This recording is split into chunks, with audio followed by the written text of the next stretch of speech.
hace unos instantes qué acontecía con la parte histórica, si esta asignatura tiene enclavado en su contenido alguna parte histórica. Y sí, debo decirles que hay una bolilla y media, donde habrá que abordar tema histórico, pero con una perspectiva distinta.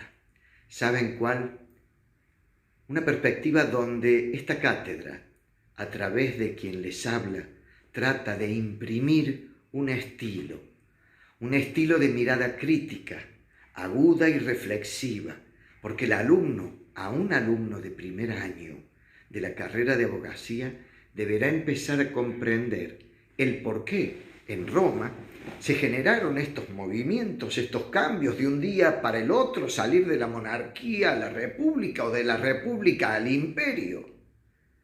¿Y por qué bajo imperio y alto imperio? Es decir, acá tendrán ustedes que trabajar con nosotros para desentrañar críticamente la mirada y que ustedes vean cómo finalmente esto tiene incidencia en el ordenamiento jurídico que está representado por las normas. Y allí está también esta importancia del estudio del derecho romano. Si busco otra arista, tengo que decir también que el derecho romano ha servido de base para todos los sistemas jurídicos del mundo. Si separamos por un instante el derecho hindú, el derecho musulmán, todo el mundo jurídico estaría dividido en el derecho romano y en el derecho anglosajón. Pues nosotros, nuestro ordenamiento de derecho privado tiene una base totalmente romanista. Y no solo vamos a encontrar la importancia del estudio del derecho romano solamente en el ámbito del derecho privado, que allí es donde figura con todas sus luces, con todo su esplendor, porque nuestro código, como les decía, va a tener directa o indirectamente, va a haber recibido romanismo. Y eso ya lo verán en la bolilla pertinente, en la unidad pertinente. Pero cuando digo que va más allá del derecho privado, es precisamente porque en el recorrido del abordaje ustedes van a poder encontrar temas como, por ejemplo, las asociaciones, el derecho de huelga, la ley de precios máximos, frente a situaciones que Roma vivió con una inflación inmanejable. Es decir, si ustedes se fijan, aparecen un sinnúmero de situaciones que escapan de la órbita del derecho estrictamente privado y que también marcan una influencia importante y por ende la importancia gravitante del estudio de este derecho. Algo más que les puedo decir como una fortaleza que justifica la importancia del estudio del derecho romano, diré que pasa precisamente por su función formativa y pedagógica. Por algo está dentro de las materias formativas de nuestra currícula de la carrera de abogacía. Es una materia que enseña a pensar, una materia que enseña o ayuda a reflexionar. En definitiva, trata de lograr generar una suerte de mentalidad jurídica en el estudiante. Lo va a topar primeramente, antes que cualquier otra asignatura, lo va a topar con realidades que tienen que ver con el mundo jurídico. Si me permiten, hasta les va a dar vocabulario jurídico. Ya no van a hablar del muerto, ya no van a hablar más del difunto. Van a comenzar a hablar, no digo del decuius, sería un excesivo purismo de mi parte, pero ya hablarán del causante y dejarán, reitero, de hablar del muerto para hablar del causante de la sucesión. Es decir, hasta tiene este valor agregado de acercarles terminologías, vocabulario jurídico. para cerrar este punto de la unidad y comenzar a trabajar las definiciones, debo decirles que también van a encontrar hasta una posibilidad de situaciones que nos van a asombrar. Digo asombrar porque los romanos han sido gigantes en derecho privado. No han dejado situaciones sin abordaje. No han dejado situaciones del hombre en todo su recorrido en la vida, como se los planteaba recién al hablar del programa, o el recorrido que hacíamos por el programa. No dejaron de contemplar situaciones, no dejaron fuera de la órbita jurídica. Y ahí viene lo que les digo a ustedes, de que hay situaciones que los van a asombrar. Fíjense, doy un ejemplo. Una vez terminado el matrimonio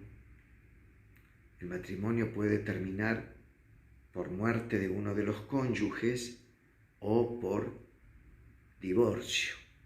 Esta forma de disolver el matrimonio. No voy a entrar a trabajar puntualmente en ello porque es parte de otra unidad.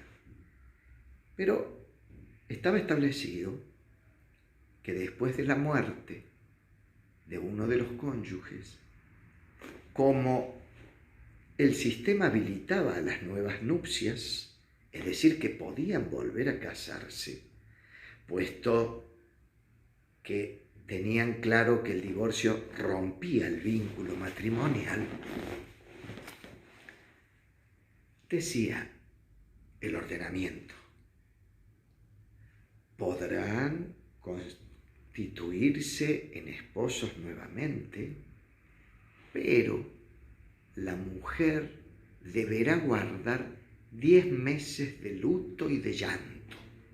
Y ahí es cuando viene la sorpresa al estudiante, causa extrañeza, algunos hasta puede causar gracia. Y fíjense, no se dejen apresurar, busquen siempre algo que el romanismo tiene allí. ¿Qué acontecía? Podía suceder que un hijo de su esposo fallecido hubiere quedado concebido en el seno materno. Y eso plantearía entonces que ante la posibilidad de una nueva nupcia se pueda confundir la prole por una turbación de la sangre. Entonces, estudiantes, ¿qué les estoy queriendo decir en el apasionamiento que por allí genera el observar esta mirada? Que nada les pase desapercibido. Van a encontrarse con un derecho romano que permanentemente los va a estar asombrando.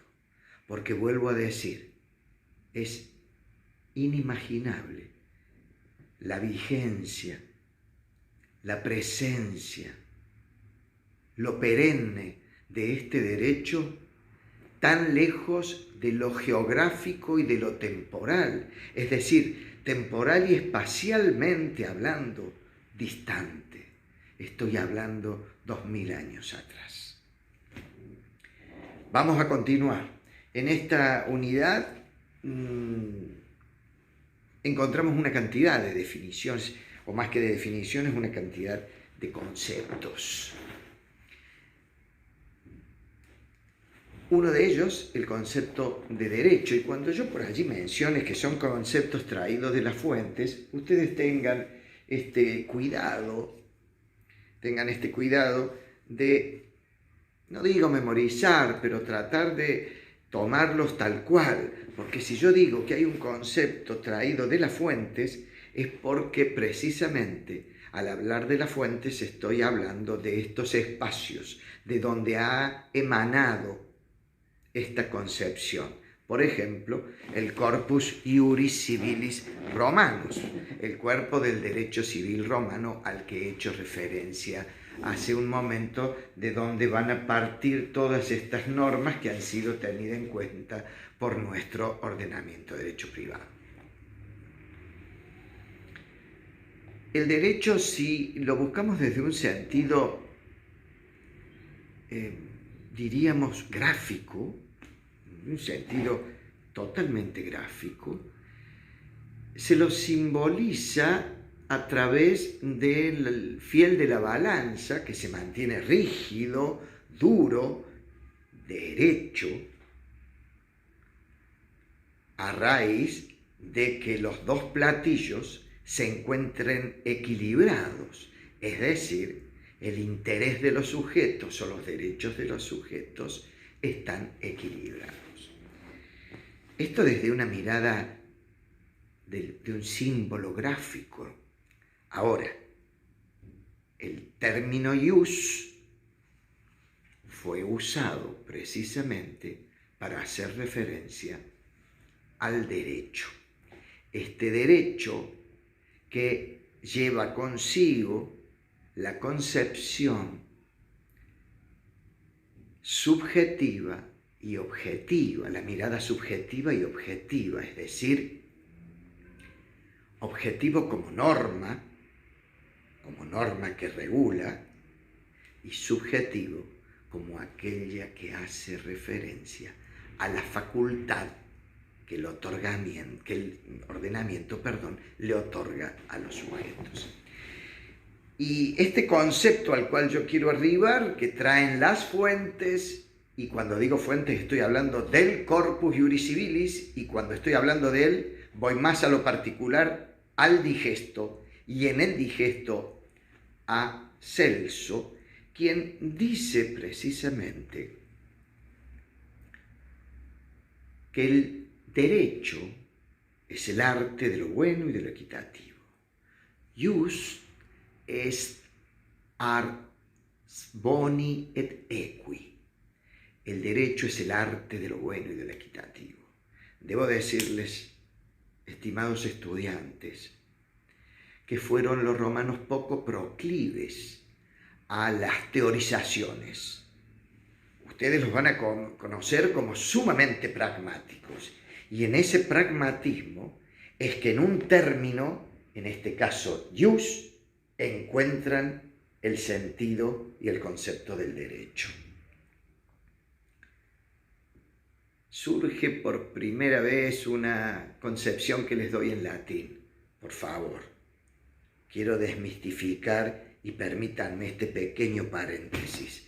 Quiero desmistificar esta idea de que para aprobar derecho romano deben manejar latín, bajo ningún punto de vista. Que algunos docentes manejemos latín por historias de estudios personales, individuales o aún de cátedra, no van a hacer que ustedes necesariamente tengan que manejar el latín para aprobar derecho romano.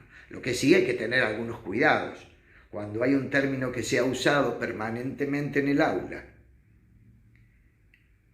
no podemos por allí tolerar que haya una manifestación totalmente distinta. Si yo todo el año hablo con ustedes del pater familia como el jefe de la familia romana, y usted viene y me dice el día del examen pater family, no digo de que no vaya a aprobar, pero le voy a advertir que no está usándolo como corresponde, y eso no implica hablar o aseverar o afirmar que el latín hace falta para aprobar derecho romano. Reitero, bajo ningún punto de vista.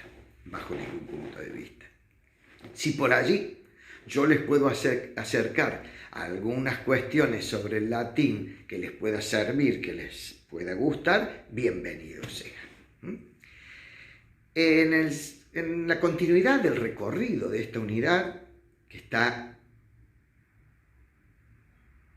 presente a través de muchos conceptos, aparecen rápidamente, a la par del concepto de derecho que he vertido, lo que llamaron la tria iuris praecepta, es decir, los principios generales del derecho, los preceptos del derecho. Y estos tres preceptos del derecho, estos tres principios del derecho, también van a aparecer en el digesto de la mano de Ulpiano y fundamentalmente entendidos como que serían una suerte de deberes que el derecho obliga a los ciudadanos. Una situación donde el derecho se aproxima fuertemente a la moral. Y estos tres preceptos serían precisamente vivir honestamente, no dañar al otro y dar a cada uno lo suyo. Honeste vivere, alterum non laedere, y sum quique tribuere. Dejando los tria iuris precepta, estos tres preceptos del derecho, me aproximo rápidamente a la concepción del fas. ¿Y por qué lo traigo rápidamente al fas? Porque si bien yo estoy planteando recién que, hace instantes, que el derecho en su momento tiene una proximidad fuerte a la moral, ahora voy a plantearlo con una mirada distinta. El derecho en una proximidad casi de confusión con la religión. Y así es que aparece el fas. Por un lado, diríamos que el derecho es la norma, el ius es la norma de derecho, mientras que el fas es la norma religiosa. El derecho, el ius, va a regular las relaciones entre los sujetos y las relaciones entre el sujeto y el Estado, mientras que el fas va a regular la relación entre el sujeto y la divinidad. Por eso hablamos de una norma religiosa. En cuanto al concepto de justicia, aquí Ulpiano también nos plantea el sum quique tribuere, como la constante y perpetua voluntad de dar a cada uno lo suyo. Esto hace lucir rápidamente un actuar totalmente consciente por parte del hombre, totalmente direccionado y que es permanente en él. Lo único que nos puede crear algo de dudas y que lo vamos a disipar rápidamente es cuando nos preguntamos, y bueno, en este dar a cada uno lo suyo, ¿y qué es lo suyo? Ni más ni menos lo que le corresponde. Y allí a la par aparecerá otro concepto, el de equidad, el de la equitas. ¿Y qué es la equidad? Precisamente es la justicia en el caso concreto.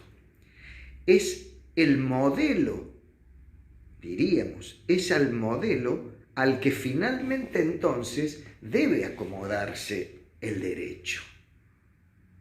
Es la justicia en lo particular. Y finalmente, para terminar esta etapa de conceptos, quisiera, y antes de entrar a lo que sería la clasificación del derecho, quisiera dar el último concepto en esta primera parte sobre la jurisprudencia. La jurisprudencia es el conocimiento de las cosas divinas y humanas, ciencia de lo justo y de lo injusto. Jurisprudencia est humanarum atque divinarum rerum noticia, justi atque injusti ciencia. Reitero, la jurisprudencia para los romanos consistía en el conocimiento de las cosas divinas y humanas, la ciencia de lo justo y de lo injusto. He aquí que nos vamos a hacer la siguiente pregunta.